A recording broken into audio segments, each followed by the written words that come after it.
Hello everyone, this is Steve Risser, the host of Sports Talk with RKJ, and today I'm going to give you my NFC East preview. First, we'll do a quick overview of the division from last year, and we'll start with the Dallas Cowboys, who won the NFC East last year with a record of 10-6, and a big reason for that was the acquisition of Amari Cooper in the middle of the season. The Cowboys were 3-4 when they got Cooper, and obviously they lost their first game with Cooper, but they ended up winning 7 of their last 8 games to win the division, won a playoff game against the Seahawks, but eventually were eliminated by the Los Angeles Rams in the second round of the playoffs. The Philadelphia Eagles got off to a really slow start as defending Super Bowl champions. They were at 4-6 at Thanksgiving, but were able to win 2 out of 3 games. But they won their next 2 games, but lost a huge game to the Cowboys, which pretty much just decided the NFC East last year. But in that game, they ended up losing Carson Wentz. Everyone kind of thought the season was over, but Nick Foles came in, won 3 straight games, one of them against the NFC champion Los Angeles Rams, the NFC champions, the Rams. Then he beat the Texans, wins the last game against the Redskins, then wins a playoff game against the Bears, but then they eventually lose to the Saints and get eliminated from the playoffs. But they won their last 3 games and a playoff game to get in the playoffs for the second consecutive year last year. People forget, in the middle of November, the Redskins actually were in first place by 2 games. I mean, Adrian Peterson was having a really good year. Alex Smith was doing a good job being a game manager like he's been his entire career. But the problem ended up being was he ends up getting hurt in week 11 against the Texans. Then Colt McCoy gets hurt in week 13 against the Eagles. They start Mark Sanchez. He's terrible against the Giants. Then they go to Josh Johnson. There was a stretch where they started 4 different quarterbacks in 5 weeks, and they eventually ended up finishing 7-9. And last, the New York Giants, who had their second consecutive 1-7 start last year. They got up to a really slow start. Started to pick it up a little bit late in the year once they started playing through Saquon Barkley. Saquon Barkley in the second half of the year had 5 games where he rushed for over 100 yards. So the Cowboys win the division last year. The Eagles come in second as a wild card. The Redskins were 7-9. The Giants were 5-11.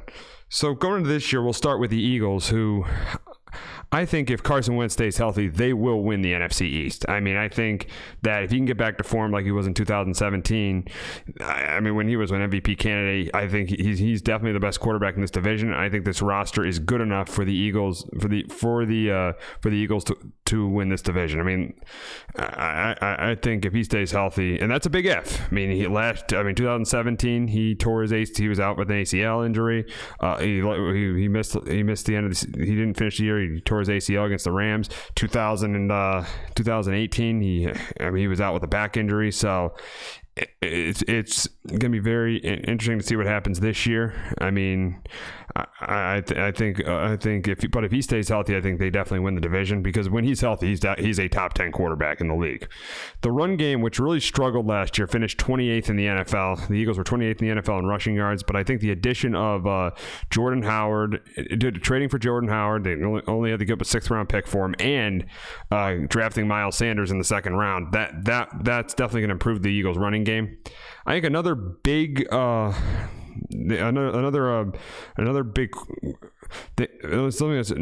that's really big going into the season for the Eagles too is the connection between Alshon Jeffrey and Carson Wentz.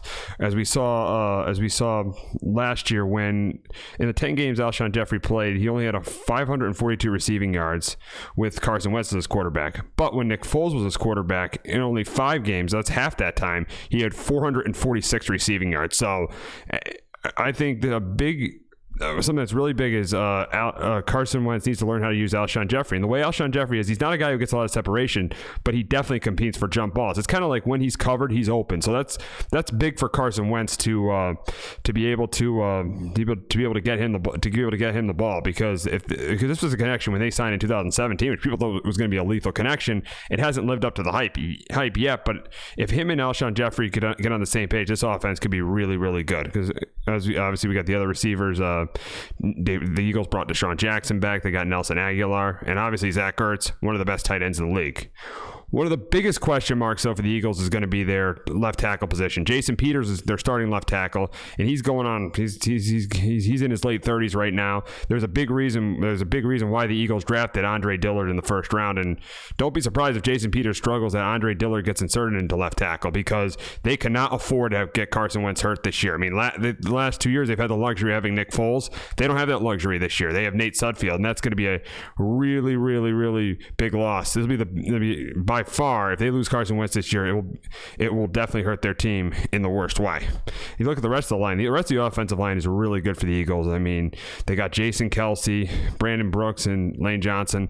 Outside of left tackle, this is definitely one of the top offensive lines in the league. I mean, this offense should be really, really good. It should be definitely better than last year because of I think for two reasons. Because of the run game and the way I think Wentz is going to be able to use Alshon Jeffrey this year. I think that connection is going to have their best season. It's going to be a lot better than it was the first 2 years. We go to the defense now, and the front four is really good for the Eagles, and it's been for a while. You got Brandon Graham. You got Fletcher Cox, outside of Aaron Donald, he's the second best defensive tackle in the game. He is a beast. He can stop the run. He can get to the quarterback. Outside of Aaron Donald, he's the second best defensive tackle in the game. They also signed Malik Jackson, and they got Derek, and they have Derek Barnett, who they drafted 2 years ago. You look at this linebacking core, and very, very, probably one of the most underrated pickups of this NFL offseason was the Eagles getting Zach Brown. He's been on 4 teams, the Titans, the Bills, the Redskins, and now the Eagles. But Zach Brown is a very underrated player for this Eagles defense. He's really underrated, and he's a good linebacker. I think he's really, really going to help this front seven. They also got Nigel Bradham too as one of their linebackers. This front seven is really good. The issue with the Eagles defense, and it's been for a while now, has been their secondary. I mean, last year they finished 30th in pass defense, and a big reason for that because it was their secondary, because they have a good front four. But outside of Malcolm Jenkins, this secondary has really struggled. Even when the Eagles won the Super Bowl, the problem with the secondary, the problem was the secondary was still an issue. I mean, Tom Brady threw for over 500 yards in that game. They didn't win that game because of their defense. They won that game because of how well Nick Foles played. So I mean, this secondary has been an issue for a for a while for the Eagles right now. Outside of Malcolm Jenkins, this secondary is not good and will be the biggest weakness on this defense and probably the biggest weakness on this team.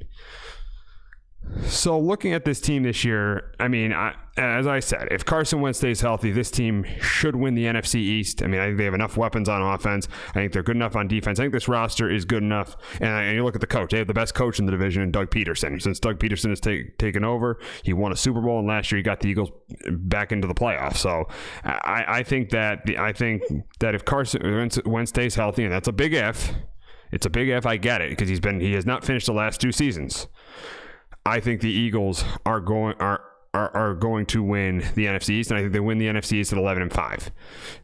I mean, I think this is gonna, because the thing is yes, the Cowboys won the division last year, but nobody has repeated in the NFC East since the Eagles of 2004 got to the Super Bowl and lost to the Patriots. So the Eagles definitely have that on their side. Talking about the Cowboys, we'll head down to Dallas and talk about them right now. Here, the interesting part of the Cowboys is especially on offense, they have a lot of guys whose contracts are up. You got Dak Prescott. He's on the final year of his rookie deal. You got Amari Cooper. He's on the final year of his rookie deal. And you got Ezekiel Elliott, who's on the last year. He's got 2 more years left on his deal, on his rookie deal, but he wants a new contract and is probably going to hold out a training camp if he doesn't get a new contract. So you have so many decisions. You also have Jalen Smith, who's going to be on the last year of his rookie deal because he wasn't a first-round pick. The Cowboys took him in the second round of the 2016 draft. So there are a lot of decisions that are going to have to be made by the Dallas Cowboys, and I think it all starts with Dak. And it all starts with Dak not wanting to be the highest-paid quarterback in the league, because yes, Dak Prescott is a good to above average quarterback. But right now, he's not a top 15 quarterback in the NFL. Yes, I like the intangible. He's a good leader. He's good at the line of scrimmage. He's got a lot of poise. He's good at late in the games. But he doesn't have great arm strength. He's not the most accurate quarterback in the league. I like his intangibles, but he is limited. He has physical limitations. And I would not ever pay Dak Prescott over $30 million, especially when you have guys like Amari Cooper, who changed that team. Him going there changed that team last year. You got Ezekiel Elliott, who, yes, you don't pay running backs top dollar, but Ezekiel Elliott, just like Saquon Barkley, is one of those running backs you have to pay top dollar. He's probably arguably, outside of Saquon Barkley, the best running back in the league. You have to pay him that kind of money. There's no way you can. And then obviously you have Jalen Smith on the back end too, who last year proved that who last year helped him and Vander Esch helped the Cowboys be one of the best linebacking, probably had the best duo of linebackers in the NFL last year. So the biggest thing is they can't yes, you pay Dak Prescott because you don't want to take that, you don't want to roll the dice and try to find another quarterback in the draft, but you cannot pay Dak Prescott over $30 million. There's no way you can pay Dak Prescott over $30 million. And yeah, obviously we've talked about Dak, so we'll talk about, obviously, at running back, the Cowboys are really good with Zeke. I mean, you look at the receivers, you got Cooper, you got added Randall Cobb, Michael Gallup, Jason Witten's coming back this year. We'll see what happens there. He had a rough time in the broadcast booth with ESPN, so he's back with the Cowboys. Here's one interesting thing with the Cowboys. For a lot of years, we thought their offensive line was pretty stable, but now they've been kind of ravaged by injuries. Tyron Smith, who's still, I'd say, one of the top tackles in the game, he's missed 9 games the last 3 years, and he hasn't played a full season since 2015. Travis Frederick did not play the entire year.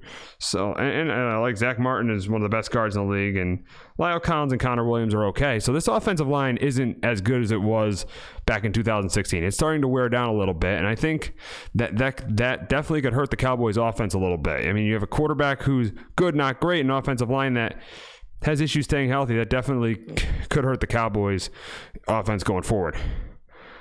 On the defensive side of the ball for the Cowboys, you got DeMarcus Lawrence, who they signed to a big contract. I think 6 years, over $100 million. They signed him to a big deal. But he is coming off a torn labrum. He had surgery on. He was playing through that the last couple of years, and we'll see how he ends up, because he may or may not be ready for opening day. So we'll see how he recovers from that. Also, the rest of the D line, they add Robert Quinn. So this defensive line, I think, outside, if you look at the Cowboys defense, I think the defensive line is one of the strengths, but it's not as strong as the linebacking core. This linebacking core is outstanding with Jalen Smith and Leighton Vander Esch. They were outstanding last year. They helped this is what transformed the Cowboys defense into a decent defense, into a top 10 defense last year. This linebacking core is outstanding, and if they could find a way to keep this linebacking core for years to come, that would be huge for the Cowboys. If they could find a way to keep Vander Esch and keep Jalen Smith for years to come, that would be huge for the Cowboys. And then you got the secondary. And outside of Byron Jones, this is a weakness. And this is why it's huge for DeMarcus Lawrence to be healthy and ready to go by opening day, because if they don't have as good of a pass rush, this pass defense could really struggle this year, because the problem is the biggest reason why the defense was really good last year is DeMarcus Lawrence had a really good year. He could get to the quarterback. But and Byron Jones had a really good year at corner too. I'll give him that. He had a really good year at corner, but the biggest thing with the Cowboys is they got to be able to get a pass rush. Just secondary, and Byron Jones is also coming off hip surgery. He'll be ready for training camp. He's coming off hip surgery. This secondary is definitely one of the weak points for the Cowboys, and they need to have DeMarcus. That's even bigger reason why they need DeMarcus Lawrence to be back to recover from his injury 100%, because if this secondary struggles, especially late in games, the Cowboys are one of these teams, the way they play, they don't really blow a lot of teams out. They play this, they hand the ball off to Zeke. Maybe it's a little bit different this year because Kellen Moore will be the offensive coordinator instead of Scott Linehan, but they hand the ball off to Zeke, control the clock. That's the way the Cowboys play. They don't blow you out of the water. They're not a team that blows you out of the water, so they're going to be in a lot of they're going to be in a lot of close games late where they're going to need their defense to make a stop, which they did a lot of times.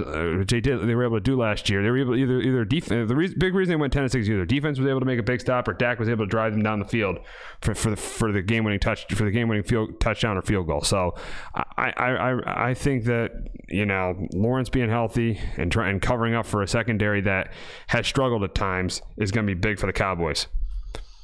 Overall record, I'm going 8-8. I know it's going to disappoint a lot of Cowboy fans, me saying they're going to be 8-8, but I look at, Lawrence's injury. I look at, the offensive line having trouble staying healthy. I look at the holdout with Zeke could really cause a distraction to this team. Jason Garrett could be kind of a lame duck coach. Dak Prescott, as we all know, he's good to above average, but he's not great. And I look at the schedule. I look at they got the Packers coming in this year. Aaron Rodgers owns the Cowboys in Jerry World. They got the Rams. The Rams have owned the Cowboys. They beat the Cowboys in the regular season in 2017, and they beat them in last year in the playoffs. So I got the Cowboys going 8-8, missing the postseason. I think they're going to be. I think if Carson Wentz gets hurt, I think this team's the favorite to win the division. But I got them going 8-8. Missing the postseason this year. And also another thing that's kind of a trend is, and yes, trends, I like them, but sometimes they don't really, they're kind of irrelevant. But I'll look at this trend. The Cowboys have lost in the divisional round of the playoffs 5 times in the last 12 years. All those times they've lost in the divisional round, they haven't made the playoffs the next year. 2007, losing the divisional round. 2008, don't make the playoffs. 2009, losing the divisional round. 2010, go 6-10, don't make the playoffs. 2014, losing the divisional round. 2015, yeah, a little unfair because Tony Romo got hurt, but 2015, go 4-12, miss the playoffs. Then 2016, losing in the divisional round. 2017 missed the playoffs. So all the last 4 times they've lost in the divisional round, they've missed the playoffs. They missed the playoffs. And even if you go back to, I'm not going to go this far back because it's kind of irrelevant to go back to 1996. That even happened that year too. In 1996, lost in the divisional round of the playoffs, then didn't make the playoffs in 97. So I say even the last 5 times they've gotten to the divisional round, they've not made the playoffs the next year. So I'm going 8-8 for the Cowboys and missing the playoffs. Now it's time to talk about my team. And the last 7 years, it has been rough for my team. They've had 6 losing seasons in the last 7 years, only 1 playoff appearance. They haven't won a playoff game since 2011, and it's looking like they're on their way to another losing season this year. And it all starts at the quarterback position. It all starts at the quarterback position. They finally drafted Eli Manning's successor, Daniel Jones. But let's be honest, when Dave Gettleman comes out and says, he's going to sit for 2 to 3 years, that is complete nonsense. And that's why you never listen to a word Dave Gettleman said. It all started this offseason when he said, we didn't sign Odell Beckham to trade him. They trade Odell Beckham. In the draft, they say, we're going to take the best player available. They take Daniel Jones over Josh Allen. So if you're listening to Dave Gettleman as a Giants fan, you're listening to the wrong guy. And I think that this year, this is going to be Eli's last year, guaranteed. Eli will not be back on this team in 2020. Daniel Jones will be the starting quarterback of the New York Giants to begin the 2020 season. That is you can take that to the bank. That's a guarantee. He will be the starting quarterback to start the 2020 season. And don't be surprised if the Giants are 4-9 or 5-8 in December if Daniel Jones starts the last 3 games. This is the last year for Eli Manning. I think this team has held on to Eli Manning 2 years too long. I would have gotten rid of Eli in 2017 and drafted Sam Darnold, but the Giants wanted to draft Saquon Barkley. But yeah, I think this team has hung on to Eli Manning too long, and eventually, just like he's been the last 3 years for this team, he is going to be one of the reasons why they're probably on their way to their 6th losing season in 7 years. And he's a big reason. And he is a big reason why. Obviously, we look at the rest of the Giants' offense, and you look at obviously Saquon Barkley. He's outstanding, but it's going to be, he's going to have his games this year, but it's going to be hard to be running when you have 8-man boxes all the time. And that's going to be really, really hard for him this year. You look at the receiving core with Sterling Shepard and Golden Tate. Golden Tate did not have that great of a year last year. He had over 1,000 yards the 3 previous years in Detroit, but last year, I think maybe it was changing teams. I think he can help this Giants offense, but if Saquon can't get going, I think this Giants offense is really going to struggle. Shepard's a good player, but this offense is going to run through Saquon, and Saquon has got to get this offense going. And you saw last year with Saquon Barkley how when this offense, when he rushed for over 100 yards, this offense started to get going. The first 9 games, he only rushed for over 100 yards 2 times. But the next 7 games, he rushed for over 100 yards 5 times. And the record is when he had over 100 yards rushing, the Giants went 4-4. When they didn't, the Giants went 1-7, and that one win was against the 49ers in that Monday night game. So getting Saquon Barkley going is imperative for this team. And another guy who needs to have a big year for the Giants is Evan Ingram. Evan Ingram is a huge key to this team, and he's really got to step up this year. We've seen flashes of greatness from Evan Ingram, but now you got to see consistency from Evan Ingram, and that's going to be really, really big for the Giants offense if he could step up. That giving Eli that down the seam throw. Eli, even though he's way past his prime, he's still good at throwing the ball to the tight end. So if Evan Ingram can really step up, that could be big for this team. And on the offensive line, here's my opinion. I think this is the best offensive line. I don't want to hear any more excuses of Eli's poor play because of the offensive line. I think the offensive line they put together this year, this might be the best offensive line the Giants have had in 9-10 years. I mean, I think that, Nate Soldier, yes, he struggled the first half of last year, but he's still a decent left tackle. Will Hernandez in his second year, I think, is going to improve. John Jalapeno coming off an injury, I think he's going to be better. And here's an underrated player a lot of people don't know a lot about, and that's Kevin Zeitler, who the Giants got in the OBJ trade, and he is a really, really good player. He's going to be starting at right guard for the Giants this year. He's a really good player, and I think he's really, really going to help this Giants offensive line. And then you got Mike Remmers at right tackle. So this offensive line, this should be, as I've said, the offensive line should not be as big of I think now Eli is more of a weakness for this team on the offense than the offensive line is. I think the offensive line has really improved. They've done a lot of work to this offensive line the last 2 years, and now the excuses for Eli are definitely over. I don't want to hear about the offensive line not being good. He needs to step up, and I know it'll probably be his last year, but he needs to step up. I mean, and the thing about it is, and I'll say it again, don't be surprised if Daniel Jones starts a couple games, and he will be the starter at the beginning of the 2020 season. We look over the Giants defense, and this is a very, very weak unit.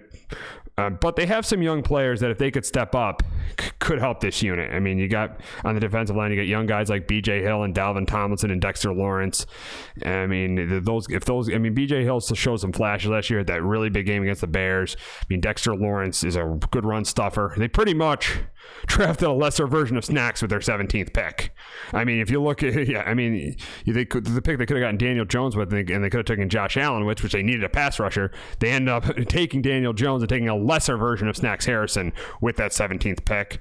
You got obviously you got Dalvin Tomlinson on that defense too. And you look at their linebackers, and especially their outside linebackers, their pass rushers. Lorenzo Carter, who Gettleman drafted in the third round of the 2018 draft, he's really, really got to have a good year. He's really got to step up. Also, the same thing from Marcus Golden, who had a pretty good year in Arizona in 2016, tore his ACL in 17, wasn't as good in 18. So we'll see. He's been in James Betcher's defense, so we'll see what happens there. The linebackers below average with Alec Ogletree and B.J. Goodson. And then the strength of this Giants defense, and that's the secondary. I mean, and in 2019, you really don't want the strength of your defense to be your secondary. You want the strength to be your front seven.